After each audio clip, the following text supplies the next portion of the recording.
এই যে মরিনি। আর আমি তো ভয়ে। আমি আসলে ঘুমিয়ে পড়েছিলাম। মানে ঘুমিয়ে পড়েছিলাম মানে? আপনি কে?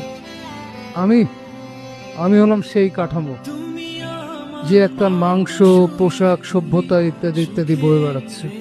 আপনি কি পাগল? আমি দুর্ভিক্ষের চেয়ে তীব্র। মানে আমি একজন হতাশ মানুষ। আমি বিট জেনারেশনের আহ্বানে জন্মেছিলাম। জুরিখে একদল বেয়ারা শিল্পী লাভলতার পত্রিকার পাতায় আলপিনের খোঁচা মারতেই 19 শতকের জীর্ণ কমর থেকে আমি বেরিয়েছি। ভারতবর্ষের অলিতে গলিতে আমার চোখে প্রজন্মের হাহাকার দেখে হাঙ্গরি হাঙ্গরি বলে গান তুলেছিল একদল উন্মাদ কবি। আমি সেবার হাঙ্গরিদের প্রতিনিধি হয়ে জন্মেছিলাম।